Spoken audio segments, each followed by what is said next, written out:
سامعین عزیز شام، یہ کیسا بندھن ہے جو دیر پا بندھن ہے۔ کوئی ایک مہینہ یا کوئی سال کا ایگریمنٹ نہیں ہوتا، یہ زندگی بھر کا ایگریمنٹ ہوتا ہے۔ تو ایک پوری زندگی بتانی ہوتی ہے دو لوگوں نے، تو خوشگوار زندگی گزارنے کے لیے یقیناً ایک مسلمان پابند ہے کہ وہ کتاب و سنت کی پابندی کرے۔ کریم رؤوف الرحیم نبی کا ایک فرمان ہے جامع ترمذی میں، فَأْتُوا كُلَّ ذِي حَقٍّ حَقَّهُ، ہر حق والی چیز کو اس کا حق دو، جس کا جو حق ہے اس کو اس کا حق ملنا چاہیے۔ اگر اس ایک فارمولے پہ عمل کیا جائے، اس ایک حدیث پہ عمل کیا جائے، آپ یقین فرمائیں 99% ہمارے مسائل ایسے ہی حل ہو جائیں گے۔ جب شوہر کو پتہ ہو کہ میری بیوی کی مجھ پر کیا حق ہے، اور بیوی کو پتہ ہو کہ میرے شوہر کا کیا حق ہے، اولاد کو پتہ ہو میرے والدین کے متعلق مجھ پہ کیا حق ہے، والدین کو پتہ ہو کہ اولاد کے حوالہ سے ہمیں کیا کرنا ہے، پڑوسی کو پڑوسی کے حقوق کا پتہ ہو، استاذ کو اپنے شاگرد کے حقوق کا پتہ ہو، شاگرد کو اپنے اساتذہ کے حوالہ سے معلومات ہوں، تو پورا معاشرہ ایک خوبصورت بندھن میں بندھ جاتا ہے۔ حقوق کی ادائیگی یہ وہ اہم فریضہ ہے جس کے سبب سے آپ خوشگوار زندگی بھی گزار سکتے ہیں اور اللہ اور اس کے رسول کی بارگاہ میں سرخرو و سرفراز بھی ہو سکتے ہیں۔ تو میں حقوق کے حوالے سے ہی چند گزارشات کروں گا۔ پہلے عرض کیا کہ ترنم سے ہٹ کے اور پھر جو تقریب سعید ہے اس سے ریلیٹڈ ہی گفتگو کروں گا۔ میں نے آپ کی خدمت میں سورۃ النساء کی آیت نمبر 34 اور 35 دونوں تلاوت کرنے کا شرف حاصل کیا۔ اللہ تعالیٰ نے ارشاد فرمایا، الرجال قوامون علی النساء، فرمایا مردوں کو عورتوں پر حاکم بنایا گیا۔ یہ قرآن کی نص سے یہ بات ثابت ہے کہ مرد حاکم ہے۔ یہ مسئلہ قرآن کی نص سے ثابت ہے کہ مردوں کو اللہ نے عورتوں پر حاکم بنایا۔ قوامون کے لفظ استعمال ہوئے۔ قوامون جمع ہے قوام کی، اور قوام مبالغہ ہے قیام کا۔ چونکہ مرد جو ہے وہ سرپرست ہوتا ہے، اور سرپرست کو قیم اس لیے کہتے ہیں کہ وہ انتظامات کو اچھے انداز میں کنٹرول کر کے چلاتا ہے۔ اللہ تعالیٰ نے آیت الکرسی میں اپنا ایک وصف حمید بیان کیا ہے، قیوم، اللہ لا الہ الا هو الحی القیوم، کہ وہ خود بھی قائم رہنے والا ہے اور نظام کائنات کو قائم رکھنے والا ہے۔ تو اب سوال یہ پیدا ہوتا ہے کہ مطلق مرد عورت سے افضل ہے؟ تو ایسا ہرگز نہیں۔ یہاں صرف میاں اور بیوی کے رشتے کے حوالے سے بیان ہو رہا ہے۔ بحیثیت شوہر جو ہے وہ مرد بحیثیت شوہر حاکم ہے عورت کا۔ ویسے تو ماں بھی ایک عورت ہے، بیٹا ایک مرد ہے، تو کیا اس صورت میں ماں سے بیٹا افضل ہو جائے گا یا ماں کا حاکم بن جائے گا؟ تو ایسا ہرگز نہیں۔ اسی لیے یہ سوال بھی اٹھایا جاتا ہے کہ اگر بحیثیت مرد عورت پر اللہ نے مرد کو بحیثیت شوہر حاکمیت دی ہے، تو پھر یہ بھی مسئلہ ہے کہ حضرت آسیہ رضی اللہ تعالی عنہا وہ بیوی تھی کس کی؟ فرعون کی۔ تو فرعون کافر تھا، تو اس حیثیت سے، شوہر کی حیثیت سے، کیا فرعون حضرت آسیہ کا حاکم قرار پائے گا؟ تو پہلا مسئلہ تو یہ ہے کہ پہلی امتوں میں کافر اور مسلمان کے رشتے ہوتے تھے، رشتے ازواج اس میں وہ جڑتے تھے، ان کا نکاح جائز ہوتا تھا۔ تو نکاح ہوا۔ اب یہ ہے کہ دنیاوی احکامات کو سامنے رکھتے ہوئے بحیثیت شوہر یقیناً فرعون حاکم ہے، مگر اخروی فضیلت اللہ نے حضرت آسیہ کو ہی نصیب فرمائی۔ تو اللہ تعالیٰ نے فرمایا الرجال قوامون علی النساء، ہم نے مردوں کو عورتوں پر حاکم بنایا۔ تو یہ پہلا جناب والا اس کی حاکمیت کا یہ پہلا اللہ تعالیٰ نے بیان فرمایا کہ پہلی فضیلت کی وجہ. دوسری بما فضل اللہ بعضهم علی بعض، فرمایا یہ تفضیل اللہ نے اس کو عطا فرمائی. اللہ نے مرد کو بحیثیت شوہر عورت پر حاکمیت دی ہے، تفضیل دی ہے، فضیلت دی ہے، افضلیت دی ہے، تو یہ اللہ تعالی نے اس کو عطا فرمائی. اور یاد رکھیں جب اللہ نے فضیلت دی ہے تو یہ اللہ کا فضیلت دینا یہ اللہ کا ارادہ ہے، اللہ کی صفت ہے. تو جس طرح اللہ کی ذات قدیم ہے اسی طرح اللہ کی صفات بھی قدیم ہیں. گویا میاں بیوی کا ابھی وجود بھی نہیں تھا، ابھی زمین و آسمان بنے بھی نہیں تھے، تو اس وقت اللہ نے فیصلہ فرما دیا تھا کہ میاں بیوی کا ایک رشتہ ہوگا، اس میں صاحب فضیلت اور حاکم کون ہوگا؟ وہ شوہر ہوگا. اور پھر یہ فضلہ یہ باب تفاعل سے ہے، تو اس کا مطلب یہ ہے کہ ایک جہت میں مرد کو اللہ نے فضیلت نہیں بخشی، کئی جہتوں سے اللہ تعالیٰ نے مرد کو عورت پر فضیلت بخشی، یعنی شوہر کو اپنی بیوی پر فضیلت عطا فرمائی. اور بما فضل اللہ بعضهم علی بعض یہ فضیلت بھی وہ بھی ہے. آگے فضیلت کسوی بیان کی، بما فضل اللہ بعضهم علی بعض وبما انفقوا من اموالهم، فرمایا مرد کو ہم نے بحیثیت شوہر عورت پر اس لیے بھی فضیلت دی ہے کہ وہ امور خانہ داری چلانے کے لیے خرچ کرتا ہے، وہ اپنی بیوی پہ اور بچوں پہ اپنے رزق حلال سے خرچ کرتا ہے. تو اگر ظاہر بات ہے وہ نان نفقے کا پابند ہے، بیت سکنا کا پابند ہے، اگر وہ نان نفقے کی ادائیگی نہ کرے تو کیا یہ فضیلت اس سے معزول ہو جائے گا؟ نہیں. بما فضل اللہ بعضهم علی بعض یہ فضیلت وہ بھی ہے. اگر وہ اپنے فرائض کی ادائیگی میں کوتاہی کرے گا تو قیامت کے دن مجرم ہوگا. اگر نان نفقے میں کوتاہی کرے گا تو قیامت کے دن مجرم ہوگا. بیوی کو بیت سکنا جو ہے وہ دینے میں کوتاہی کرے گا تو قیامت کے دن مجرم ہوگا.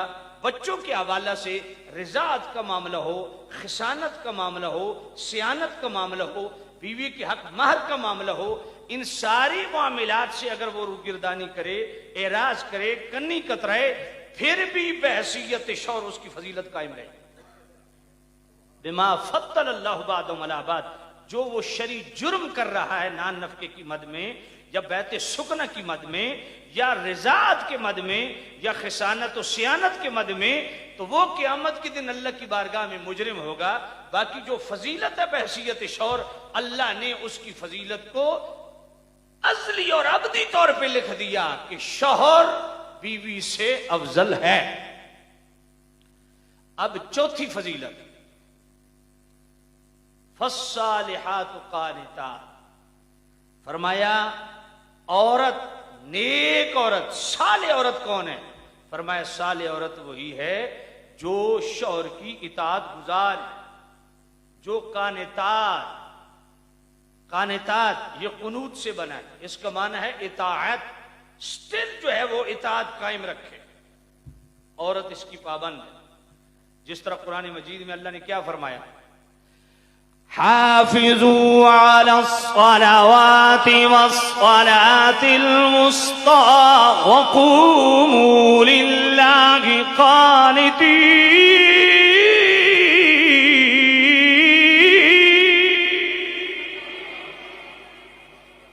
نماز کا حکم دیا کہ نماز کی حفاظت کرو. وقوموا للہ قانتین، فرمایا اللہ کے لیے ادب سے کھڑے رہا کرو. یا مریم اقنتی لربک، اے مریم اپنے رب کے لیے کھڑی رہا کریں، اطاعت بجا لائیں. تو فالصالحات قانتات میں بھی فرمایا عورت نیک وہی ہے جو مرد کی اطاعت گزار ہو. تو اس صورت میں بھی مرد کی برتری بیان ہو رہی ہے کہ مرد کو عورت کے تابع کیا نہیں، عورت کو مرد کے تابع کیا. اطاعت مرد پہ عورت کی لازم ہے یا عورت پر مرد کی لازم ہے؟ عورت پر مرد کی اطاعت لازم ہے. تو اس صورت میں بھی مرد کی برتری ثابت ہوتی ہے. تو دو صورتیں اس سے نکلتی ہیں، دو مضمون اس سے نکلتے ہیں۔ ایک تو یہ کہ مرد کو فوقیت ہے، اللہ نے عورت پر لازم کیا کہ مرد کی اطاعت کرے۔ دوسرا یہ بھی پتہ چلا کہ عورت خدا کے جو فرائض ادا کرتی ہے وہ اس کی پابند ہے، لیکن بحیثیت بیوی اس کو نیک تب گردانا جائے گا جب وہ شوہر کی اطاعت گزار ہو۔ اب اگلی بات، 4 صورتیں ہوں گی، 5ویں صورت مرد کی برتری اور فضیلت کی اور حکمیت کی، وہ بھی اسی آیت سے، واللاتی تخافون نشوزہن، فرمایا جب عورت مرد کے مقابل آ جائے، نشوز کیا کس کو کہتے ہیں؟ مقابل آ جانا، برابری اختیار کرنا، برابری کی سطح پہ گفتگو کرنا، برابری کے حقوق مانگنا، اس کو جناب والا نشوز سے تعبیر کیا گیا۔ دیکھو قرآن مجید میں اللہ کیا فرماتا ہے، یا ایھا الذین آمنوا اذا قیل لکم تفسحوا فی المجالس فافسحوا یفسح اللہ لکم واذا قیل انشزوا فانشزوا، فرمایا جب تمہیں کہا جائے جگہ دو تو جگہ دو، یفسح اللہ لکم، اللہ تمہارے لیے کشادگی پیدا فرمائے گا، اللہ تمہارے لیے راحت اور سکون پیدا فرمائے گا۔ وَإِذَا قِيلَ انشزوا فانشزوا، جب تمہیں کہا جائے کھڑے ہو جاؤ تو کھڑے ہو جاؤ۔ تو جناب نشز کا مطلب کیا ہوتا ہے؟ کھڑے ہو جانا۔ تو جب عورت نافرمانی پہ اس حد تک اتر آئے کہ مرد کے برابر کھڑی ہو جائے تو اس کو نشوز سے تعبیر کرتے ہیں۔ نیک عورت کو صالحات سے قرآن نے تعبیر کیا اور نافرمان عورت کو اللہ نے ناشزات سے تعبیر فرمایا۔ تو سامعین عزیز فرمایا جب عورت مرد کے برابری سطح پہ آ جائے، مرد کی برابری کرنے لگے، برابر کا حق مانگنے لگے، یا یہ خیال کرے کہ میں مرد کے برابر ہوں، اللہ نے فرمایا یہ نافرمان، یہ کیا ہے؟ نافرمان ہے۔ اب کیا کرنا ہے؟ فرمایا اس کو نافرمانی سے باز رکھو۔ مالک پھر کیا کرنا ہے؟ فرمایا فعظوہن، جب عورت نافرمانی پہ آ جائے، اطاعت گزاری وفاشاری سے روگردانی کرے، تو پھر حکم کیا ہے؟ فعظوہن، اس کو اچھے انداز میں نصیحت کرو۔ اب ذرا توجہ کرنا، تھوڑی گھر پہ چونچنا ہوتی ہے جناب طلاق، فوراً طلاق دے دی جاتی، نہیں، ذرا یہ ادب سیکھو کہ جب عورت نافرمانی پہ اتر آئے فوراً طلاق نہیں دینی۔ 3 سٹیپس میں اللہ نے اس کو بیان کیا۔ فرمایا فعظوہن، جب عورت نافرمان ہو جائے، عورت بد زبانی پہ اتر آئے، برابری پہ اتر آئے، اطاعت سے روگردانی کرے، اعراض کرے، کنی کترائے، فعظوہن، تو پہلا حکم کیا ہے؟ اسے اچھے انداز میں نصیحت کرو، اچھے انداز میں اسے سمجھاؤ، اور جب سمجھانے کا اینڈ ہو جائے، یعنی تم یقین کر لو کہ سمجھانے سے یہ سمجھنے والی نہیں ہے، ایک دفعہ سمجھانا نہیں ہے، 2 دفعہ سمجھاؤ، 10 دفعہ سمجھاؤ، جب یقین کر لو کہ یہ سمجھانے سے باز نہیں آتی نافرمانی سے، تو پھر دوسرا سٹیپ بولو، وہ کیا ہے؟ وَاهْجُرُوهُنَّ فِي الْمَضَاجِعِ، پھر اس کو خوابگاہوں سے الگ کر دو، عورت کا بستر الگ کر دو۔ اب ذرا توجہ کرنا، یہ نصیحت کرنے کا اللہ نے رائٹ کس کو دیا؟ مرد کو۔ عورت کو نصیحت کرنے کی اجازت نہیں ہے، تو اس میں بھی مرد کی برتری۔ اور وَاهْجُرُوهُنَّ فِي الْمَضَاجِعِ، عورت مرد کا بستر الگ نہیں کر سکتی، بلکہ مرد جب عورت کو بلائے بغیر کسی شرعی وجہ کے عورت مرد کے پاس نہ جائے، بیوی مرد کے پاس نہ جائے، تو مصطفیٰ کریم فرماتے ہیں اللہ کے فرشتے ساری رات اس پہ لعنتیں کرتے رہتے۔ تو مرد عورت سے جدا نہیں ہو سکتی، ہاں تادیباً اصلاح کے طور پہ اگر عورت نشز پہ اتر آئے، عورت نافرمانی پہ اتر آئے، تو پھر مرد کو اللہ نے حکم دیا، کیونکہ حاکم مرد ہے۔ وَاهْجُرُوهُنَّ فِي الْمَضَاجِعِ، اپنی خوابگاہ سے اس کو الگ کرو، اس سے سوشل بائیکاٹ کرو، سوشل ڈسٹینس رکھو، اپنے سے الگ کر دو۔ اور جب اس کا بھی تمہیں یقین ہو جائے کہ یہ جو سوشل ڈسٹینس ہے، جو سوشل بائیکاٹ ہے، اگر اس سے بھی وہ باز نہیں آ رہی، تو پھر تیسرا آپشن اپناؤ، وَاضْرِبُوهُنَّ، اس کو مارو۔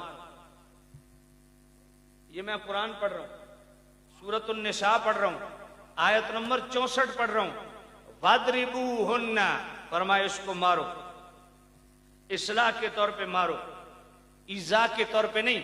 ایک مارنا ایذا کے طور پہ ہوتا ہے، ایک مارنا اصلاح کے طور پہ ہوتا ہے، جو مارنا ایذا کے طور پہ ہوتا ہے اس میں شریعت نے مارنے والا آلہ بھی بیان کیا اور اس کی حد بھی بیان کی۔ جس طرح ایک کموارہ بدکاری کرے تو شریعت نے اس کی سزا کیا رکھی ہے؟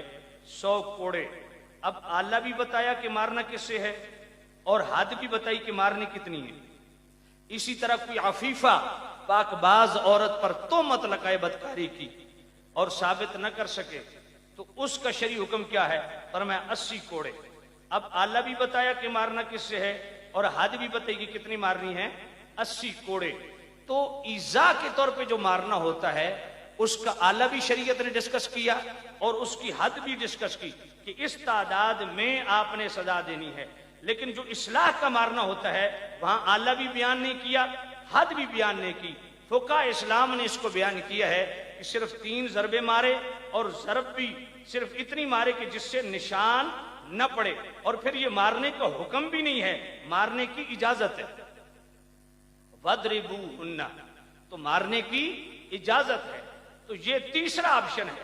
فرمایا اگر ان تینوں آپشن میں سے کہ کوئی ایک آپشن بھی کام کر جائے اور عورت فرمانبردار اور مطیع ہو جائے، پھر آگے حکم کیا ہے؟ فَإِنْ أَطَعْنَكُمْ فَلَا تَبْغُوا عَلَيْهِنَّ سَبِيلًا۔ پھر یہ ہے کہ پرانی باتوں کو لے کر کے عورت پر دست درازی اور زبان درازی کی اجازت تمہیں رب نہیں دیتا، اس کی تمہیں پھر اجازت نہیں ہے۔ اللہ یہ عورت کو پروٹیکشن دے رہا ہے۔ یہ تو میں عورت کے حقوق جب بیان کروں گا اس میں انشاءاللہ میں عرض کرتا ہوں۔ فرمایا جب عورت تابعدار ہو جائے، فرما بردار ہو جائے، وفا شعار ہو جائے، اطاعت گزار ہو جائے، تو پھر اس پر زبان درازی یا دست درازی کے لیے بہانے مت ڈھونڈو، اس کی تمہیں اللہ تعالیٰ ہرگز اجازت نہیں دیتا۔ تو سامعین ذی احتشام، یہ وَاضْرِبُوهُنَّ کا آپشن یہ کس کے لیے؟ یہ اجازت کس کو دی؟ مرد کو دی۔ اور بستر جدا کرنے کا یہ رائٹ کس کا ہے؟ یہ بھی مرد کو دیا۔ اور وَعِظُوهُنَّ نصیحت، یہ بھی رائٹ اللہ نے کس کو دیا؟ مرد کو دیا۔ تو اس ایک آیت کے اندر 8 فضیلتیں مرد کی عورت پر وہ اللہ نے بیان کیا، اور اس ترتیب سے شاید آپ کو کہیں ملیں بھی نہیں۔ یہ میری اپنی محنت ہے، یہ میں آن کیمرہ کہہ رہا ہوں، یہ میں آن کیمرہ کہہ رہا ہوں۔ چیک کر لینا جتنے مبلغین کی، جتنے جناب والا علماء کی کلپ آپ کو مل جائیں، سارے ڈھونڈ لینا، چیک کر لینا۔ اس انداز میں یہ حقوق کسی نے آج تک بیان نہیں کیا، یہ میری اپنی محنت الحمدللہ۔ اب نامی فضیلت اور نامی برتری بحیثیت شوہر اللہ نے عورت پر جو شوہر کو عطا کی وہ کیا ہے؟ ذرا توجہ کرنا۔ سورہ بقرہ آیت نمبر 228، وَبُعُولَتُهُنَّ أَحَقُّ بِرَدِّهِنَّ فِي ذَلِكَ إِنْ أَرَادُوا إِصْلَاحًا۔ اس میں بھی مرد کی برتری ہے کہ اگر مرد طلاق رجی دے، ایک طلاق دے عدت سے پہلے رجوع کر لے تب بھی رجی ہے، 2 طلاقیں دے عدت سے پہلے رجوع کر لے تب بھی طلاق رجی ہے۔ تو سامعین ذی احتشام، فرمایا جب یہ رجوع کرے تو یہ بھی حق مرد کو دیا، اس میں بیوی کی رضا شامل نہیں ہے، بیوی کی مرضی شامل نہیں ہے، بیوی سے پوچھنا ضروری نہیں ہے۔ اگر مرد رجوع کرے گا تو فرمایا مرد حاکم ہے، اگر وہ عدت سے پہلے رجوع کر لے تو یہ مرد کا حق۔ پھر اسی میں جناب والا 10ویں برتری سورہ بقرہ آیت نمبر 228 میں، وَلِلرِّجَالِ عَلَيْهِنَّ دَرَجَةٌ، محبت سے کہو سبحان اللہ۔ وَلِلرِّجَالِ عَلَيْهِنَّ دَرَجَةٌ۔ ادھر سورۃ النساء کی آیت نمبر 34 میں کیا فرمایا؟ الرجال قوامون علی النساء، مردوں پر عورتوں کو حاکم بنایا۔ ادھر کیا فرمایا سورہ بقرہ آیت نمبر 228 میں؟ وَلِلرِّجَالِ عَلَيْهِنَّ دَرَجَةٌ، فرمایا ہم نے مردوں کو عورتوں پر درجہ بندی، درجے عطا فرمائے، فضیلت عطا فرمائے۔ تو یہ مسئلہ قرآن کی نص سے ثابت ہے۔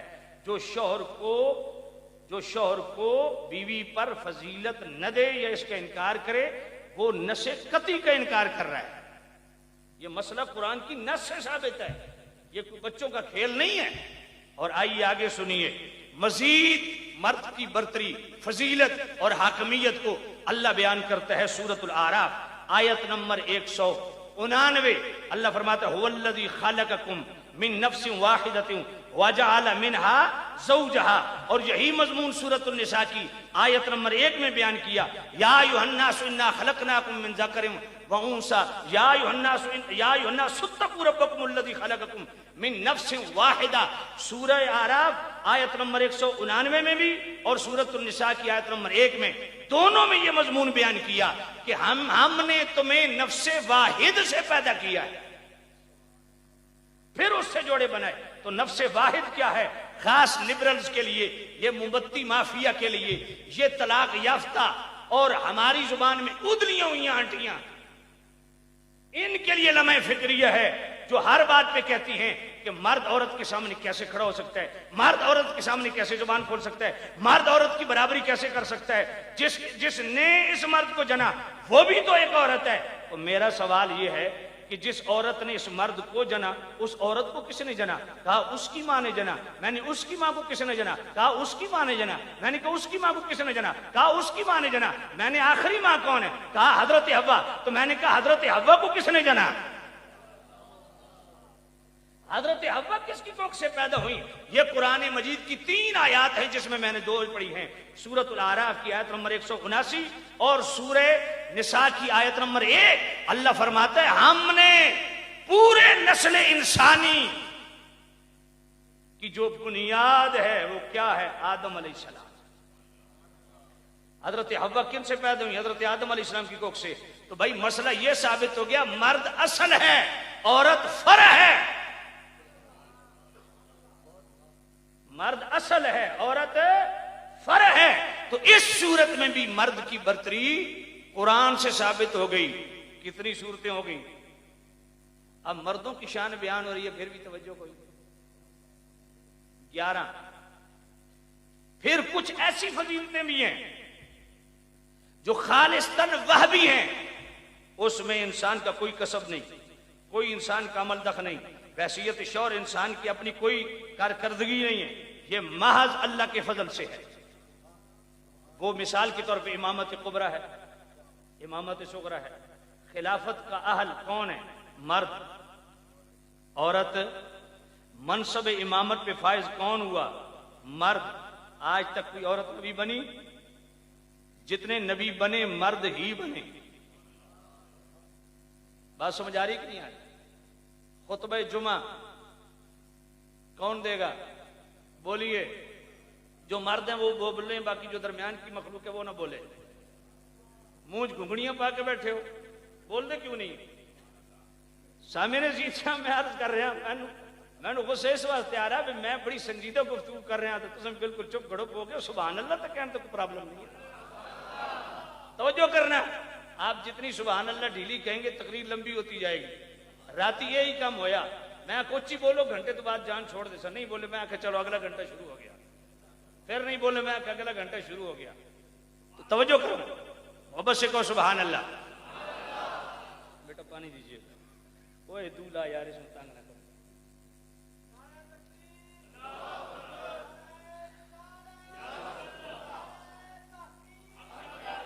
جزاک اللہ۔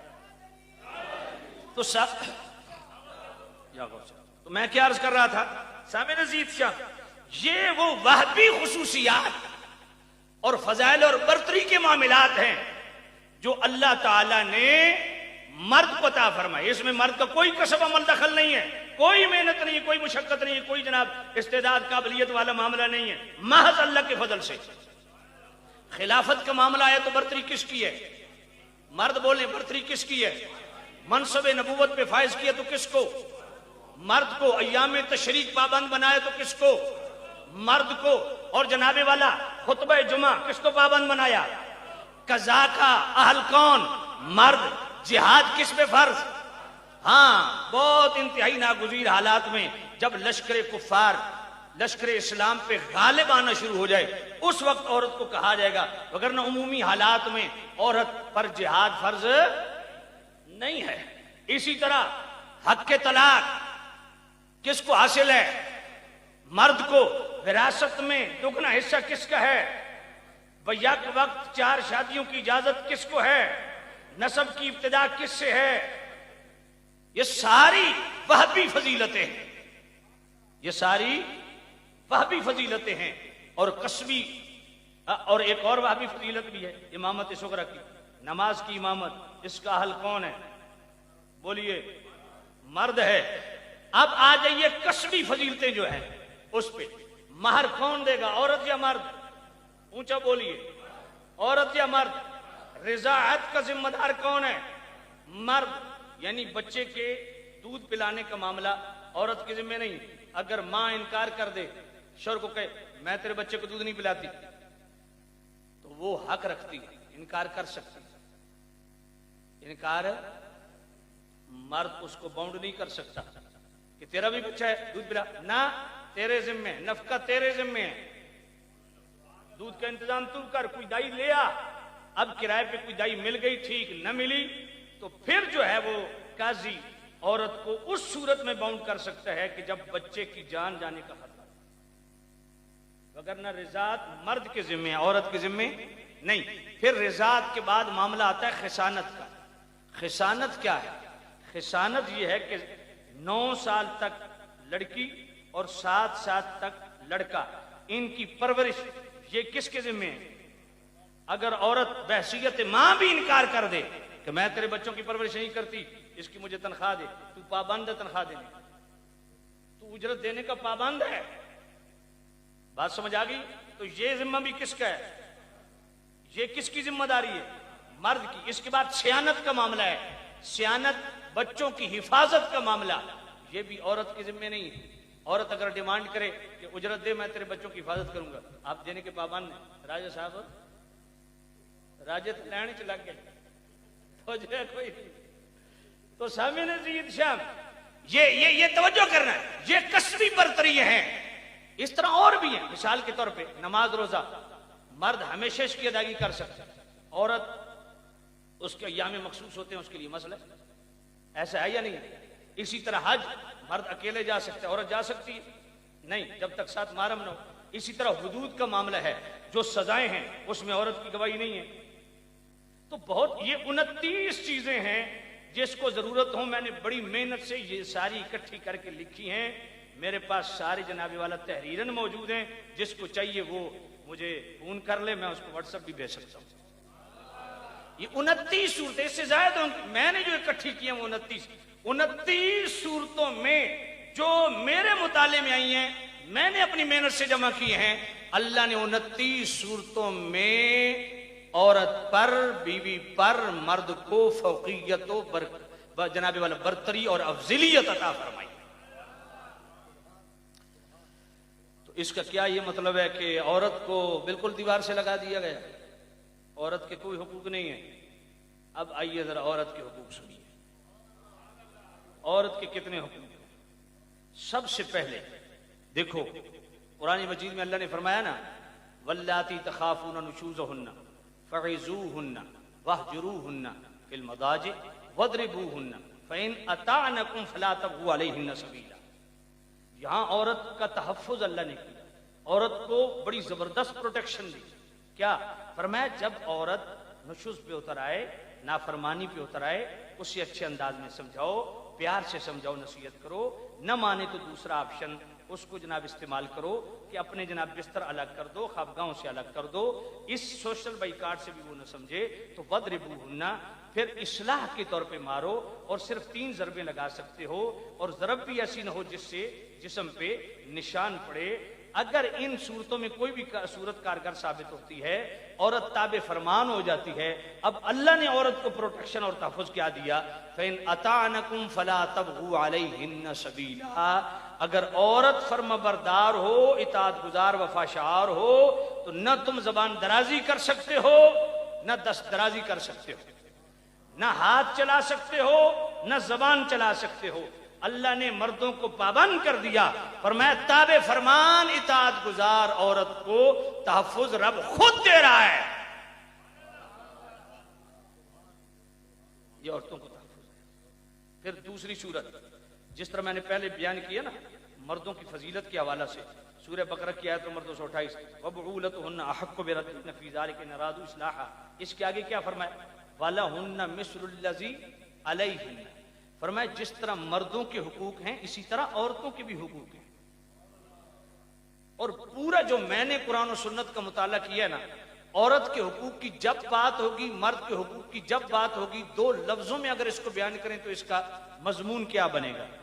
عورت کا حق یہ ہے کہ مرد کا حق یہ ہے کہ مرد کی اطاعت کی جائے، اس کی فرما برداری کی جائے، اس کا حکم مانا جائے، اس کو جناب اپنا حاکم تسلیم کیا جائے.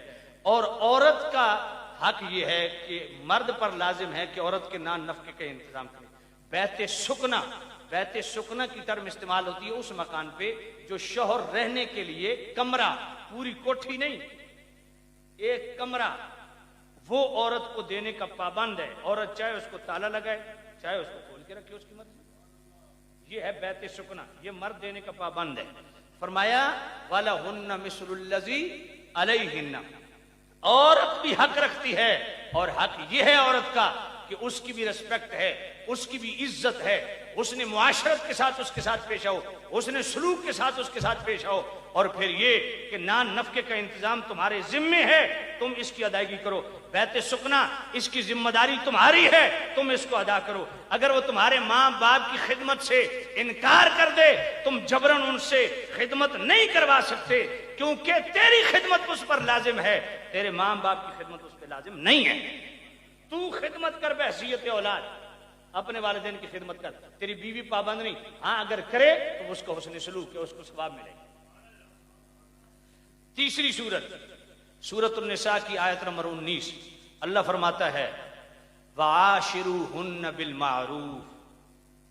عاشرو معاشرت سے بنا ہے، اور معروف معاشرے میں ہر اچھا رائج طریقہ جو ہے وہ عورت کے ساتھ روا رکھنے کی تم پابند. فرمایا وَعَاشِرُوهُنَّ بِالْمَعْرُوفِ، عورتوں کے ساتھ اچھا رویہ اختیار کرو، اچھا برتاؤ اختیار کرو، اور اس سے سیکھو کہ مصطفیٰ کریم نے اپنی ازواج کے ساتھ کیسے زندگی گزاری، خلفائے راشدین نے کیسے زندگی گزاری. فرمایا زندگی میں بڑے اتار چڑھاؤ آتے ہیں، تو میں ہو جاتی ہے، کوئی ایسا مسئلہ نہیں ہے. تمہارا برتاؤ اچھا ہونا چاہیے، تمہارا رویہ اچھا ہونا چاہیے، تمہارے اخلاق اچھے ہونے چاہیے. اس کو اپنی بیوی سمجھو، اس کو گھر کی عزت سمجھو. اگر وہ تمہاری عزت کرتی ہے تم بھی اس کی عزت کرو. ہن لباس لکم وانتم لباس لہن. تو سامعین ذی احتشام، عورت بعض اوقات زبان میں تیکھی بھی ہوتی ہے، فرمایا اس کو برداشت کرو. اگر تمہارا وہ اتنی عزت خیال رکھ رہی ہے، تمہاری خدمت کر رہی ہے، تو اگر اس میں کچھ کمزوری ہے تو تم اس سے اعراض کرو، اس سے اعراض کرو. حضرت عمر رضی اللہ تعالیٰ عنہ جیسی ہستی، 22 لاکھ مربع میل کے اکیلے مالک، امام ذہبی القبائر کے اندر لکھتے ہیں کہ ایک شخص حضرت عمر کو اپنی بیوی کی ترش روئی اور بدخلقی کی شکایت لگانے کے لیے گیا. دیکھا تو حضرت عمر سے ان کی اپنی بیوی بڑے تیز اور تند و تیز لہجے میں گفتگو کر رہی تھی. وہ وہیں سے واپس پلٹنے لگا. حضرت عمر اچانک باہر نکل آئے، بلایا، فرمایا کدھر آیا تھا؟ کہا حضور میں تو اپنی بیوی کی بدخلقی اور زبان درازی کی شکایت لگانے آیا تھا، آپ کے گھر میں یہ معاملہ ہے. تو آپ نے فرمایا یہ بتا، عورت اگر مجھے کھانا پکا کے نہ دے تو وہ پابند ہے؟ کہا نہیں. عورت اگر میرے کپڑے دھونے سے انکار کر دے تو میں اس کو باؤنڈ کر سکتا ہوں، فورس کر سکتا ہوں؟ کہا نہیں. اگر عورت میرے بچوں کو دودھ نہ پلائے تو میں اس کو زبردستی کر سکتا ہوں؟ کہا نہیں. اگر عورت میرے بچوں کی حفاظت نہ کرے تو میں اس کو جبرن پابند کر سکتا ہوں؟ کہا نہیں. اگر عورت میرے بچوں کی پرورش نہ کرے تو میں اس کو پابند جبرن بنا سکتا ہوں؟ کہا نہیں. کہا اتنی چیزیں جو اس پر لازم نہیں وہ کہے بغیر کر رہی ہے. اگر تھوڑا تیکھے لہجے میں وہ بول گئی ہے تو میری بیوی ہے. اسی القبائر کے اندر امام ذہبی، فن رجال کے امام ذہبی اسی القبائر کے اندر ایک اور جناب والا واقعہ لکھتے ہیں.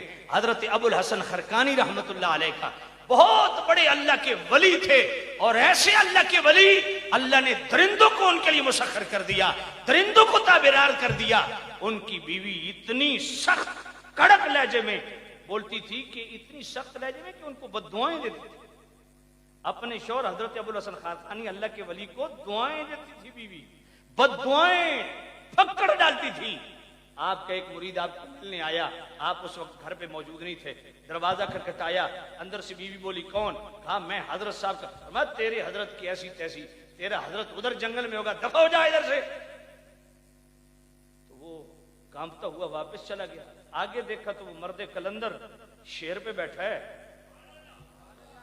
لکڑیوں کا گٹھا بھی رکھا ہوا ہے اور بطور چابک اژدہا کو ہاتھ میں رکھا ہوا ہے اور یوں وہ اژدہا کو لہراتے ہوئے جس طرح چابک کو لہراتے آ رہے ہیں.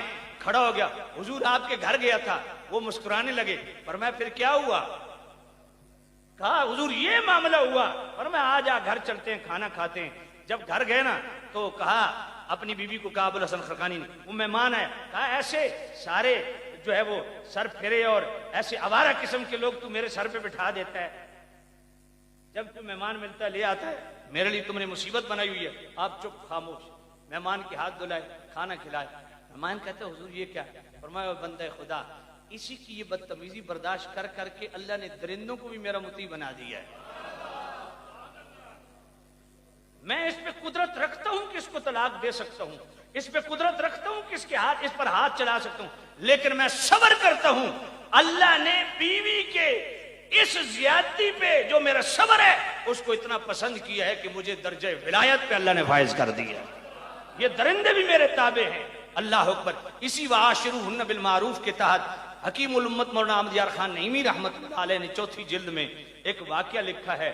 ایک شخص کی بیوی فوت ہو گئی تو ساتھیوں نے کہا لو جناب ہم آپ کی شادی کرتے ہیں. فرمایا خبردار, پہلے سے اتنی مشکل سے جان چھوٹی ہے اور تم اور گلے میں ڈال رہے ہو.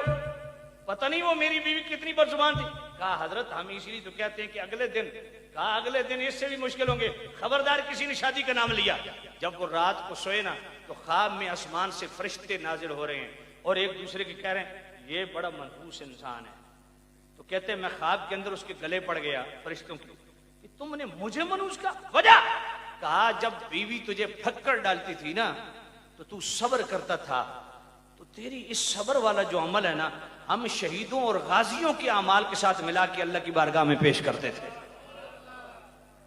آج وہ عمل کا تسلسل ختم ہو گیا ہے, اس لیے ہم تجھے منحوس کہہ رہے ہیں. صبح اٹھو ساتھیوں کے پاس خود چلے گئے, جلدی جلدی میرا نکاح کرو. مجھے نہیں پتا تھا کہ بیوی کے اس متشددانہ رویے پہ, اس ترشروئی پہ, اس بدخلقی کے, اس کو برداشت کرنے, اس کو جھیلنے کی وجہ سے اللہ تعالیٰ یہ مقام عطا فرماتا. تو وعاشروہن بالمعروف. عورت چونکہ کم عقل بھی ہے اور ضعیف الاعتقاد بھی ہے, یہ بھی مرد کی برتری میں یہ چیزیں آتی ہیں, یہ بھی مرد کی برتری میں آتی ہیں. تو سامعین سید شام فرمایا عورت زبان درازی بھی کر جاتی ہے, ترشروئی بھی کر جاتی ہے, بدخلقی بھی کر جاتی ہے, پر اللہ تعالی اگر اس پہ تم اگر تم صبر کرو نا اللہ تمہیں بے حساب اجر و ثواب عطا. اس لیے میری بیوی جب بھی میرے ساتھ بات کرتی ہے تو میں کہتا ہوں میں صبر میں ہوں. سمجھ نہیں آئی ہے؟ مفتی عارف چشتی صاحب کسی اور سٹائل میں جیا کیا ہے, توجہ کوئی نہیں ہے. تو سامع نزید ہاں بیویاں ہوتی ہیں, میں تھوڑی بات کروں تو میری بیوی کہتی ہے تمہیں پتا ہے تھوڑی 5000 تنخواہ آئی آج تو سر جناب ماشاءاللہ اتنے شوق کیوں؟ میری وجہ آخر جی صحیح فرما رہے. میرا حکیم عبد الرحیم خان ہمارے ہاں ایک بہت بڑے حکیم ہیں, وہ پامسٹ بھی ہیں, ہاتھ دیکھتے ہیں. میں تو خیر شرن یہ جائز نہیں ہے. میرا بڑا بیٹا میرے ساتھ تھا, انہوں نے کہا ہاتھ دکھاؤ ذرا. انہوں نے ہاتھ دکھایا, میں خاموش بیٹھا. تو وہ حکیم صاحب کہتے ہیں بلے بلے بلے بھائی کیا بات ہے. میں نے کہا جی کیا ہوا؟ کہا جناب اس کے صدقے آپ کے رزق یہ کھلے گا وہ کھلے گا. میں نے کہا حکیم صاحب ایک بات بتائیں, بیوی کہتی ہے جو مل رہا ہے میرے صدقے مل رہا ہے, آپ کہہ رہے ہیں جو کچھ ہونا ہے اسی کے صدقے. میں اصل گھسیاں پہ کر دیں 12-12 گھنٹے مطالعہ کر دیں. ساڈے ایڈے مقدر سڑے ہوئے ہیں, کیا ساڈی قسمت شے ہی کوئی نہیں؟ زنانی آدھی ہے میرے صدقے, تساں آدھے ہو پتر دے صدقے, اساں انہی صدقے ہو گئے ہر شے. ساڈی قسمت اتنی پھوٹی ہوئی ہے. بات سمجھ آ رہی کہ نہیں آ رہی؟ ہاں, اور یہ بیویوں کا یہ ہوتا ہے. یہ نبی پاک نے فرمایا, نبی پاک نے فرمایا بیوی کو سونے کا نوالا کھلاؤ نا, تھوڑی تکلیف پہنچے گی بس وہ کہیں کہیں کل کرنی ہے. میں اس گھر دے وچ کڑا سو رکھیا, یہ حضور کا فرمان ہے. اس لیے میری بیوی جب بھی کوئی ایسی بات کرے میں نے کہا حضور نے سچ فرمایا, اگلی بات کرنے کی ضرورت ہی نہیں. ہاں کیوں اپنا گھر خراب کرنا ہے؟ تو جو ہے کوئی نہیں. اللہ وعاشروہن بالمعروف. سبحان اللہ. فرمایا تم پابند ہو، عورتوں کے ساتھ حسن سلوک اختیار کرو، باہر دوستوں کے ساتھ بڑی ہنس کے گپ شپ لگاتے ہو، جی جی جی جی، اور گھر آتے ہو جناب ماتھے پہ ناک رکھا ہوتا ہے اور زبان کڑک ہوتی ہے اور ایسے کہ جناب قریب نہ ہے، بات نہ کرے، فرمایا اس کی ہرگز تمہیں اجازت نہیں، وعاشروہن بالمعروف، وہ تیرے لیے تو ہے اور تجھے ہی سب کچھ اپنا سمجھتی ہے، اور اس کا کون ہے؟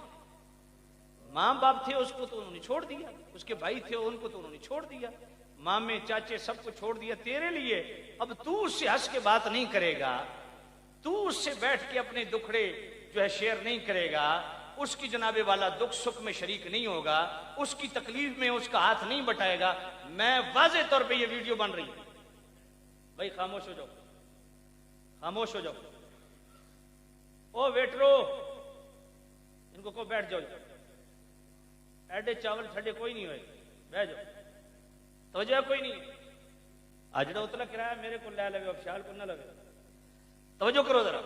تو میں کیا عرض کر رہا تھا؟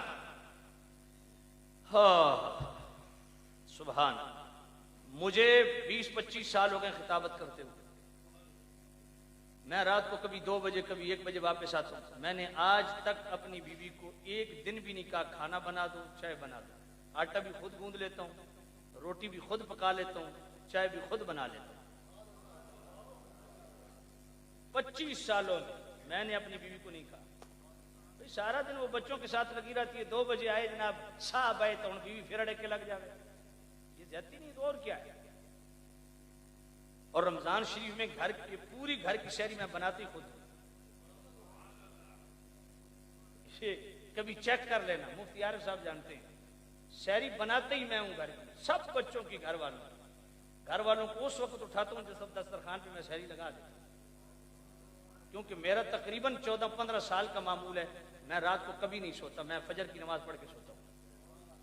تو سامعین عزیز سے ہم توجہ کیجئے گا، تو وعاشروہن بالمعروف، فرمایا عورتوں کے ساتھ اچھا برتاؤ، حسن سلوک اختیار کرو، یہ عورت کا حق ہے، بولی عورت کا، عورت سے جناب والا ہنس کے بات کرنا عورت کا، خوش دلی سے اس کی بات سننا، خوش دلی سے جواب دینا عورت کا حق ہے، نرم دلی اختیار کرنا عورت کا حق ہے، وعاشروہن بالمعروف، اس سے اچھا برتاؤ اختیار کرنا۔ اللہ چوتھے نمبر پہ عرض کرتا ہوں، سورہ بقرہ آیت نمبر 229، اللہ فرماتا ہے الطلاق مرتان فامساک بمعروف او تصریح باحسان ولا يحل لكم ان تاخذوا مما آتيتموهن شيئا۔ سامعین عزیز سے میرا اللہ فرماتا ہے کہ طلاق رجی 2 بار تک ہے۔ طلاق رجی کس کو کہتے ہیں؟ کہ مرد نے 1 طلاق دی اور عدت سے پہلے رجوع کر لیا، یا 2 طلاقیں دی عدت سے پہلے رجوع کر لیا۔ عدت کیا ہے؟ عورت کے لیے عدت بھی مختلف ہے۔ عورت اگر جناب والا پریگننٹ ہے تو اس کی عدت کیا ہے؟ ڈیلیوری، جب بچہ پیدا ہو گیا عدت ختم ہو گئی۔ بعض راز یہ بھی سمجھتے ہیں کہ عورت حاملہ ہو کوئی طلاق دے تو وہ طلاق نہیں ہوتی، نہ طلاق ہو جاتی ہے، فرق صرف اتنا ہے کہ اس کی عدت وضع حمل ہے، اس کی عدت کیا ہے؟ وضع حمل ہے۔ آج طلاق دی، کل بچہ پیدا ہو گیا، عدت ختم ہو گئی، بات سمجھ آ گئی؟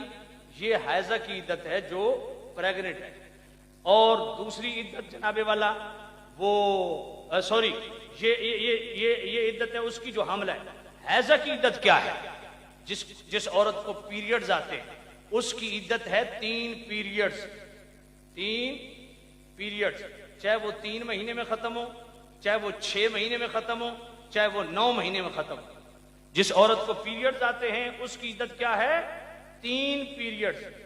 باقی 2 صورتیں رہ گئیں۔ عائشہ اس عورت کو کہتے ہیں جو عمر کے اس حصے میں پہنچ چکی ہے جس کے پیریڈز آنا بند ہو گئے، اور دوسری وہ نابالغ بچی کہ باپ دادا نے بچپن میں نکاح کر دیا تھا، اس کو شوہر نے اگر طلاق دی تو بچی جو طلاق یافتہ ہے اس کی، اور عائشہ جس کے پیریڈز ختم ہو گئے، ان دونوں کی عدت ایک ہے، وہ ہے 3 مہینے۔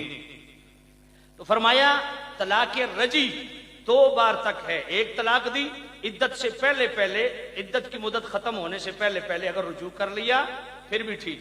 2 طلاقیں اکٹھی دی پھر بھی طلاق رجی ہے اگر وہ بائن نہیں ہوئی، یعنی عدت سے پہلے پہلے اس نے رجوع کر لیا. اب ذرا توجہ سے سننا، طلاق کیوں دی جاتی ہے؟ طلاق کیوں دی جاتی ہے؟ بندہ انتہائی بیزاری کے عالم میں طلاق دیتا ہے، ایسا ہے کہ نہیں؟ جب نفرت پیدا ہو جاتی ہے، ہمدردی کا جذبہ ختم ہو جاتا ہے، اس وقت بندہ طلاق دیتا ہے. اب نفرت تو دل میں بھری ہوتی ہے، اب جب رجوع آتا ہے تو یقیناً کوئی انتقامی چیز ذہن میں ہوتی ہے. لیکن اللہ تعالیٰ نے کیا فرمایا؟ اللہ نے فرمایا طلاق مرتان فإمساک بمعروف او تسریح بإحسان. فرمایا خبردار تمہیں ظلم کی اجازت نہیں، اگر رجوع کیا ہے تو اچھے انداز میں حسن سلوک کے ساتھ اس کو بیوی بنا کے گھر میں بساؤ. او تسریح بإحسان، اور اگر مکمل طور پہ خلاصی کرنی ہے، چھوڑنا ہے اس کو، طلاق بائن کرنی ہے یا طلاق مغلظہ، تو پھر بھی تمہیں حکم ہے حسن سلوک کا دامن نہیں چھوڑنا، اچھا برتاؤ قائم رکھنا ہے. بدتمیزی کی بھی اجازت نہیں ہے، انسلٹ کی بھی اجازت نہیں ہے، ذلت کی اجازت نہیں ہے. او تسریح بإحسان، اچھے انداز میں اس کو طلاق دے کے رخصت کرو. اور تیسری چیز ولا يحل لكم ان تاخذوا مما آتيتموهن شيئا. تیسری چیز یہ ہے کہ اگر تم نے بطور گفٹ کوئی عورت کو چیز دی یا جناب والا اس کا حق مار ادا کیا یا منہ دکھائی کے لیے کوئی چیز دی تو وہ تم واپس لینے کے روادار نہیں ہو. یہ بڑی خاص بات ہے. جب اس طرح کا معاملہ ہو نا تو سب سے پہلے سسرال والے کہتے ہیں وہ جو ہم نے زیور پہنایا تھا وہ واپس کرو، تو تم اس کے روادار نہیں ہو. یہ سورہ بقرہ ہے، آیت نمبر 229 ہے. وَلَا يَحِلُّ لَكُمْ أَن تَأْخُذُوا مِمَّا آتَيْتُمُوهُنَّ شَيْئًا. یہ عورت کی پروٹیکشن ہے، یہ عورت کی عزت افزائی ہے، یہ عورت کو تحفظ رب نے دیا. فرمایا رکھو گے حسن سلوک کے ساتھ، چھوڑو گے حسن سلوک کے ساتھ. بدتمیزی کی تمہیں اجازت نہیں. اور جو تیز چکے ہو وہ واپس، ہاں خلا کی صورت میں اگر عورت خود خلا لے تو اس میں کچھ دے دلا کے عورت کو جناب والا اجازت ہے. لیکن خلا اور تنسیخ نکاح میں بھی فرق ہے. خلا اور چیز ہوتی ہے، آپ کا عدالتی سسٹم جو تنسیخ نکاح ہے اس کو میں اس لیے بیان نہیں کرتا کیونکہ حق عدالت کا دعویٰ ہو جائے گا. توجہ ہے کوئی نہیں؟ توجہ کرنا تو سامنے نہیں میں بیان کر دیتا ہوں. پرچہ ہو گیا تاں کہ ایک ستاوی ایسا بھگتی بیٹھتا. تنسیخ نکاح کیا ہے؟ عورت عدالت میں چلی جاتی ہے، کلیم کر دیتی ہے، یہ معاملہ ہے. اچھا اب اس کرسی پہ جو حضرات بیٹھے نا وہ پہلے اپنے موبائل سے کھیل رہے تھے. اب جب میں نے تنسیخ نکاح عدالت کی بات کی وہ دیکھنا شروع. کوئی سیالوی صاحب کڈوں نا ساڑھے واسطے، کوئی آسانی کڈوں. توجہ کوئی نہیں. تو سامع نزید ہم تنسیخ نکاح خلا یہ ہوتا ہے کہ عورت خود ڈیمانڈ مرد سے کرتی ہے براہ راست اور کچھ دے دلا کے معاملہ ختم. تنسیخ نکاح کیا ہے؟ عدالتوں میں اکثر خلا تو ہوتا ہی نہیں، تنسیخ نکاح ہوتی ہے. اس میں کیا ہوتا ہے؟ عورت چلی گئی، مرد چاہے نہیں بھی آیا، قاضی نے ڈگری کر دی. یہ تنسیخ نکاح ہے. اب یہ علماء سے پوچھنا اس طرح طلاق ہوتی ہے؟ یہ بڑا خطرناک معاملہ ہے. تو خیر میں عرض کر رہا ہوں، توجہ کرنا. تو فرمایا طلاق رجی کے بعد اگر تم رجوع کرتے ہو تو تم اس کے پابند ہو، حسن سلوک کو قائم رکھنا ہے. مکمل خلاصی چاہتے ہو تو پھر بھی اس کا خیال رکھنا ہے، اس کا بھی ریسپیکٹ، اس کے خاندان والوں کی بھی ریسپیکٹ. اچھے انداز میں اس کو رخصت کرو. اور اگر کچھ دیا ہے زندگی میں تو وہ واپس لینے کے تم روادار نہیں ہو. یہاں تک تو صرف طلاق رجی کے حوالہ سے بیان کیا، لیکن سورہ بقرہ کی آیت نمبر 231 میں دھمکی دی، اس میں بھی طلاق رجی ہے. اور سورہ بقرہ کی آیت نمبر 232 میں طلاق رجی، طلاق بائن اور طلاق مغلظہ وہ بعد میں عرض کرتا ہوں. اس کی سورہ بقرہ کی آیت نمبر 231 میں کیا فرمایا؟ فرمایا وَإِذَا طَلَّقْتُمُ النِّسَاءَ فَبَلَغْنَ أَجَلَهُنَّ فَأَمْسِحُوهُنَّ بِمَعْرُوفٍ أَوْ سَرِّحُوهُنَّ بِمَعْرُوفٍ. آگے کیا ہے؟ وَلَا تُمْسِكُوهُنَّ دِرَارًا لِتَعْتَدُوا وَمَنْ يَفْعَلْ ذَلِكَ فَقَدْ ظَلَمَ نَفْسَهُ وَلَا تَتَّخِذُوا آيَاتِ اللَّهِ هُزُوًا. اس میں اللہ نے فرمایا اگر تم عورتوں کو طلاق دو اور میعاد آ لگے یعنی مدت پوری ہونے لگے اور تم رجوع کر لو تو پھر یاد رکھنا حسن سلوک کو اختیار کرنا ہے، بسانا ہے تو اچھے طریقے سے، اور اگر رجوع نہ کرو طلاق بائن ہو جائے تو عورت آزاد ہو گئی۔ طلاق بائن کیا کس کو کہتے ہیں؟ ایک طلاق دی عدت گزر گئی وہ ایک طلاق بائن ہو گئی، دو طلاقیں دی جناب والا عدت گزری وہ دو طلاقیں بائن ہوں گی۔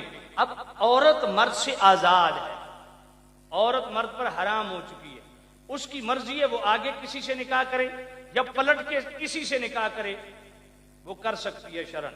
بات سمجھ آ گئی ہے؟ اس کو شرعن یہ چیز اس کے لیے جائز ہے، اس میں حلالے والا مسئلہ نہیں، طلاق بائن طلاق مغلظہ والا معاملہ اور ہے۔ تو سامعین عزیز سے اللہ فرماتا ہے اس میں اللہ نے دھمکایا، فرمایا اگر تم نے عورتوں کو طلاق دی اور مدت پوری ہونے لگی رجوع کیا فَإِمْسَاكُمْ بِمَعْرُوفٍ أَوْ سَرِّحُوهُنَّ بِمَعْرُوفٍ، اگر ان کو گھر میں بسانا ہے تو اچھے انداز میں، طلاق دینی ہے تب بھی اچھے انداز میں، ان کو ذلیل کرنے کے لیے رجوع نہیں کرنا، ان کو تکلیف اور ضرر پہنچانے کے لیے رجوع نہیں کرنا۔ ذالک یوعظ بہ، کس طرح؟ ذرارا لتعتدوا ومن یفعل ذالک فقد ظلم نفسہ۔ اب ذرا توجہ کرنا، آج آرمی چیف سیاسی جماعتوں کے لیے ایک لفظ بول دے کہ تم جو کچھ کر رہے ہو تم اپنے ساتھ ہی ظلم کر رہے ہو، اور جو تم کر رہے ہو تماشا کر رہے ہو، ٹھٹھا بنا رہے ہو، تو جناب ایک مہینے تک سوشل میڈیا پہ جو ہنگامہ ہوگا وہ میں بھی جانتا ہوں، آپ بھی جانتے ہیں۔ اور جب اللہ فرمائے کہ جو تم کر رہے ہو اپنا نقصان کر رہے ہو، اس کا مزہ چکھنا پڑے گا۔ وَلَا تَتَّخِذُوا آیَاتِ اللَّهِ ہُزُوًا، تم اللہ کی آیتوں کو ٹھٹھا بنا لو۔ کاش کہ ہمیں اللہ پاک کی ذات کی کچھ معرفت ہوتی تو پتہ چلتا کہ اللہ کے اس کہنے میں میرا رب کتنا اس میں خوب ہے اور کتنی اس میں جناب والا وہ زجر و توبیح ہے، کتنا جھنجھوڑا گیا۔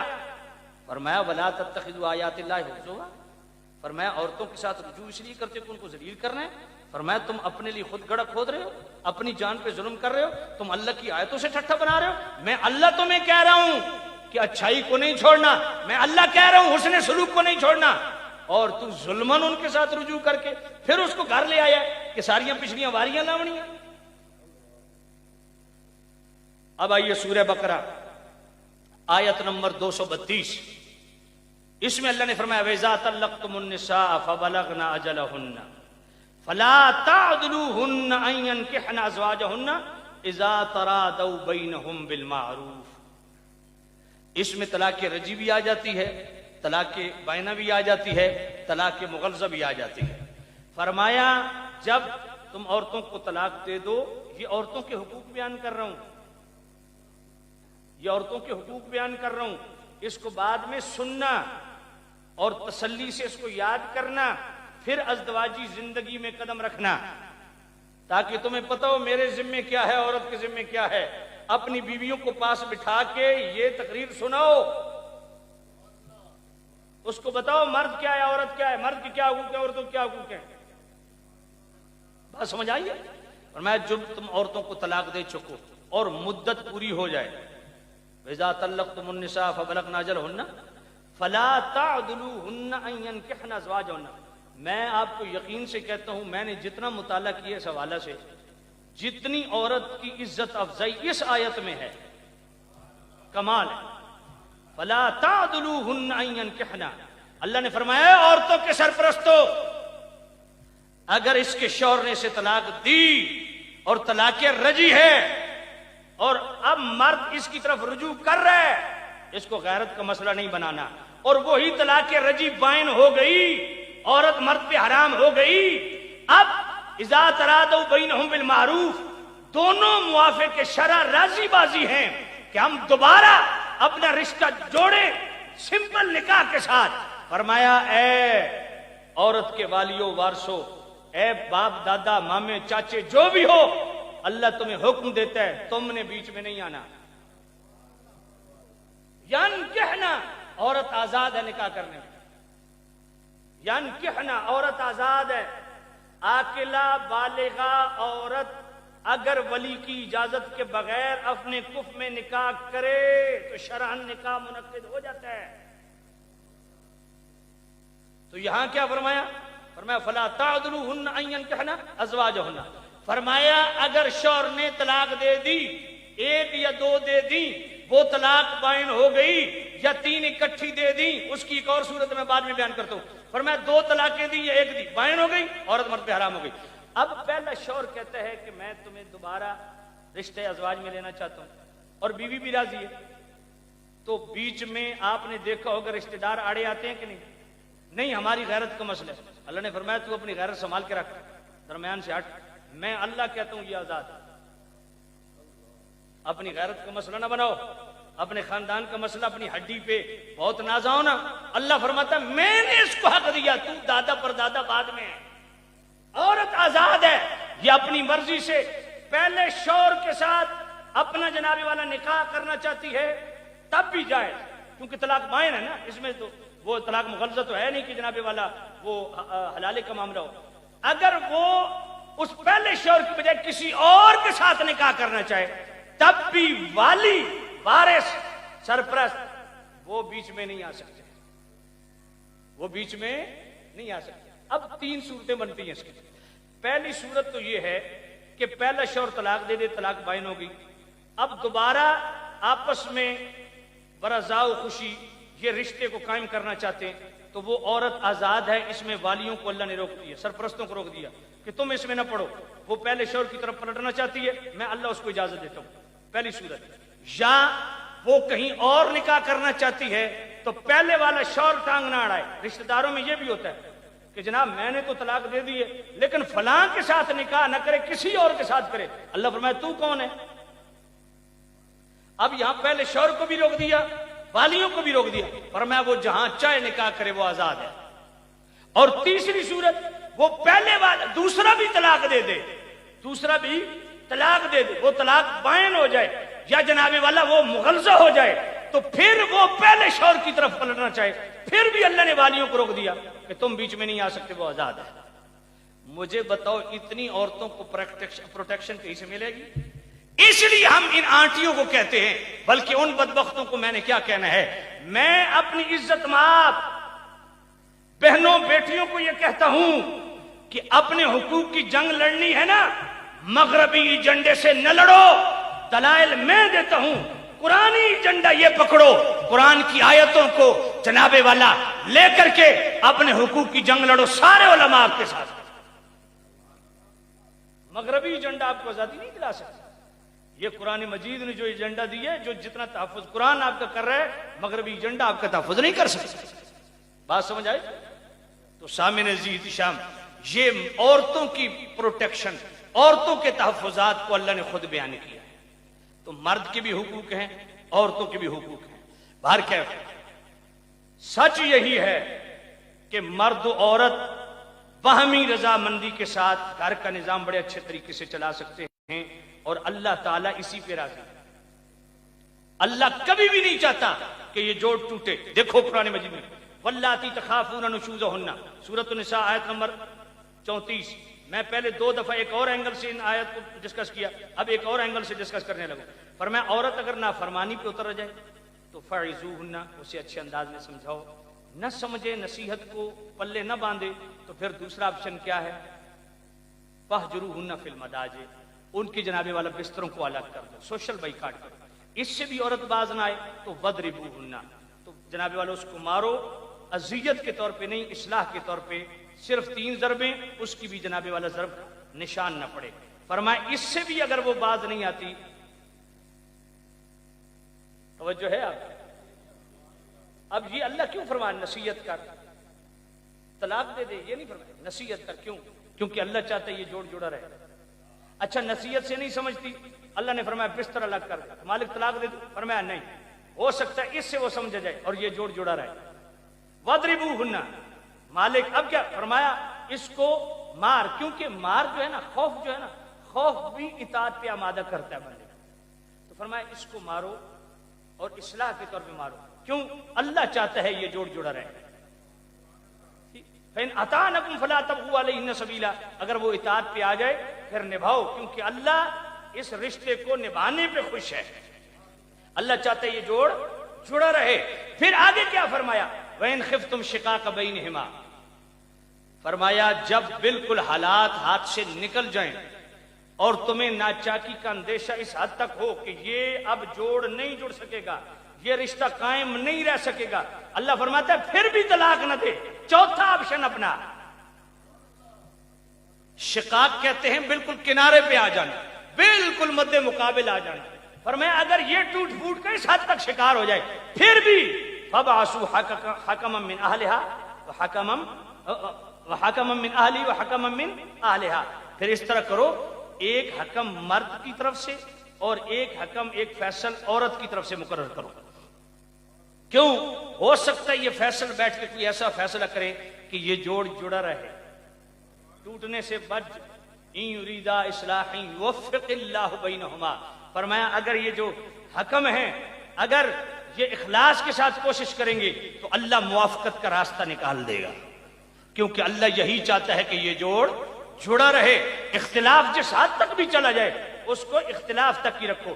دیکھو جھگڑے کی 3 قسمیں ہوتی ہیں. ایک جھگڑا بمعنی اختلاف ہوتا ہے, ایک جھگڑا بمعنی خلاف ہوتا ہے, ایک جھگڑا بمعنی جہاد ہوتا ہے. تینوں صورتوں میں قتل بھی ہو سکتا ہے, زخمی بھی بندہ ہو سکتا ہے, لیکن تینوں کی شرعی ڈیفینیشن الگ ہے. اس کو شریعت نے الگ الگ ڈیفائن کیا. پہلا جو جھگڑا ہے وہ بمعنی اختلاف ہے. اس اختلاف میں دونوں طرف سے قتل بھی ہو جائیں تو دونوں طرف کے حضرات نہ کافر ہے نہ فاسق ہے. جیسے حضرت مولا علی کرم اللہ تعالیٰ وجہ الکریم اور حضرت امیر معاویہ کا اختلاف تھا, وہ جنگ تک چلا گیا, وہ اختلاف ہے. اس میں دونوں طرف نہ آپ کفر کا کسی پہ فتویٰ لگا سکتے نہ فسق پہ فتویٰ لگا سکتے. دوسرا جھگڑا جو جناب والا جس کو ہم خلاف سے تعبیر کرتے ہیں اور وہ فسق کے زمرے میں آتا ہے, وہ ہے عمدن کسی کو ناحق قتل کر دینا. تیسرا جھگڑا ہے جو کہ ہم جہاد سے تعبیر کرتے ہیں, جو کہ غلبہ اسلام کے لیے مسلمانوں پہ اللہ نے فرض کیا ہے. اب اسی وَإِنْ خِفْتُمْ شِقَاقَ بَيْنِهِمَا فَابْعَثُوا حَكَمًا مِّنْ أَهْلِهِ وَحَكَمًا مِّنْ أَهْلِهَا کتاب. علامہ علوسی بغدادی صاحب تفسیر المعانی نے بڑی کمال کی بات لکھی. فرمایا جب حضرت مولا علی کرم اللہ تعالیٰ وجہ الکریم اور حضرت امیر معاویہ رضی اللہ عنہ کا یہ معاملہ بنانا تو دونوں طرف سے حکم مقرر کیے گئے. مولا علی کی طرف سے حضرت ابو موسیٰ اشعری تھے اور حضرت امیر معاویہ کی طرف سے حضرت عمر بن عاص تھے. یہ دونوں حکم بیٹھے, نتیجہ نہ نکلا, خلافت تقسیم ہو گئی, وہ شام میں یہ عراق میں. اب ہوا کیا کہ 25,000 لوگ مولا علی کے بغاوت پہ اتر آئے اور مولا علی کو چھوڑ کے الگ ہو گئے, اور انہوں نے مولا علی کو بھی کافر و مشرک کہنا شروع کر دیا, امیر معاویہ کو بھی کافر و مشرک کہنا شروع کر دیا. مولا علی نے حضرت عبداللہ ابن عباس حبر الامہ ان کو بھیجا کہ جا کے ان کو سمجھاؤ. جب حضرت عبداللہ ابن عباس گئے, ان کا تم نے مولا علی اور امیر معاویہ کو کافر اور مشرک کیوں کہا؟ ان کا اختلاف تو اجتہادی ہے. ان کی جناب والا یہ اختلاف جو ہے انادی نہیں ہے, اجتہادی ہے.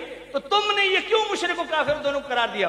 کہا اس لیے کہ اللہ فرماتا ہے ان الحکم الا اللہ, حاکم اللہ ہے, حکم اللہ ہی کا چلے گا.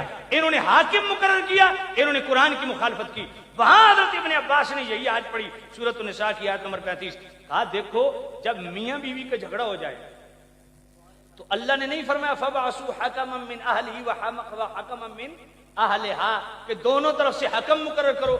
یہ آیت سننے کے بعد 20,000 افراد وہ جناب والا واپس پلٹ آئے, لیکن 5,000 پھر بھی جناب والا وہ اڑے رہے, اور وہ خارجی ہیں جن کو مولا علی نے جنگ نہروان میں تہ تیغ کیا. یہ کافر ہیں کیونکہ عنادی بنیاد پہ, عناد کی بنیاد پہ انہوں نے مولا علی سے جنگ کی.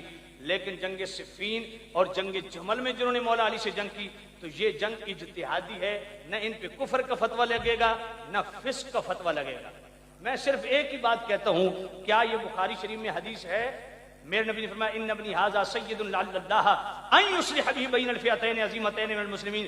میرے نبی نے فرمایا یہ میرا سردار بیٹا, یہ میرا سردار بیٹا حسن. آج کے سادات کو ہم سید کہتے ہیں, حسن وہ ہیں جن کو مصطفیٰ نے سید کہا. فرمایا یہ میرا سردار بیٹا حسن دو مسلمان گروہوں کے درمیان صلح کروائے گا. تو جو مولا علی سے جنگ کر چکے تھے ان کو پہلے ہی مصطفیٰ کریم ان کو کافر کہا. نبی پاک نے یہ مسلمان کہا, مصطفیٰ نے ان کو مسلمان کہا, اور مولا حسن نے ان سے صلح کی. اب میرا پوائنٹ یہ ہے کہ جناب والا بخاری شریف وہ فیہ باغیہ کی جو روایت پڑھی جاتی ہے, عمار تجھے باغی گروہ قتل کرے گا, وہاں تو باغی کے لفظ جو ہے وہ لغتاً بیان ہوئے ہیں. اگر باغی اصطلاحی معنوں میں ہو تو پھر مولا حسن پہ فرض ہے کہ اگر اصطلاحی معنوں میں یہ باغی تھے تو وہ کہتے امیر معاویہ صلح تو بعد میں ہوگی, پہلے کلمہ پڑھو, پہلے تجدید ایمان کرو. یہ مولا حسن پہ فرض تھا. اگر عنادی بنیاد پہ اور جناب باغی اصطلاحی معنوں میں ہوتے تو مولا حسن پہ فرض تھا کہ ان کو تجدید ایمان کا کہتے, توبہ کا کہتے.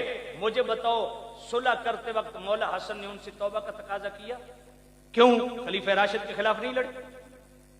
اگر اصطلاحی معنوں میں باغی ہیں تو ان سے توبہ کا تقاضا کیا جائے, تجدید ایمان کا تقاضا کیا جائے, تجدید نکاح کا تقاضا کیا جائے. مولا حسن نے اگر ایسی صلح کر دی, اور صرف صلح ہی نہیں کی, صلح بھی کی, خلافت بھی تفویض کی, اور بیعت اطاعت بھی کی. یہ تین لفظ, اور تینوں میں دکھانے کا پابند ہوں. تو سامعین عزیز شام, مجھے بتائیے مولا حسن پہ یہ فرض تھا کہ نہیں؟ آج عام ایک مولوی اس کے سامنے کچھ کفر بک دے تو کہتے بھائی تیرا نکاح ختم ہو گیا, دوبارہ کلمہ پڑھ. یہ عالم دین کی ذمہ داری ہے کہ نہیں؟ اور عالم ہو مولا حسن, میرے نبی کا شہزادہ, اتنا بہادر, تم کیا مولا حسن پہ یہ فرض نہیں تھا کہ تم جناب والا اصطلاحی معنوں میں باغی ہو, اس لیے تم اللہ رسول کے منکر ہو, کلمہ پڑھو؟ بات سمجھ نہیں, یہ اوپر سے گزر گئی ہے. تو مولا حسن کا یہ تقاضا نہ کرنا اس بات پہ دلالت کرتا ہے کہ مولا حسن بھی یہی سمجھتے ہیں کہ وہاں جو باغی کا لفظ استعمال ہوا وہ لغت کے اعتبار سے لغون استعمال ہوا, اصطلاحی معنوں میں یہ باغی نہیں ہے, مسلمان سمجھ کے صلح کر رہے ہیں. اور یہ بھی ثابت ہوا کہ مولا حسن نے صلح کی امیر معاویہ سے. تو جناب والا جو سچا سید ہوتا ہے وہ امت کو جوڑتا ہے, توڑتا نہیں. اور چوتھا یہ بھی ثابت ہوا کہ مولا حسن نے امت کو جوڑا کس کے ساتھ؟ امیر معاویہ کے ساتھ. تو سچا سید وہ ہوتا ہے جو امت کو امیر معاویہ سے جوڑے, توڑے نہیں.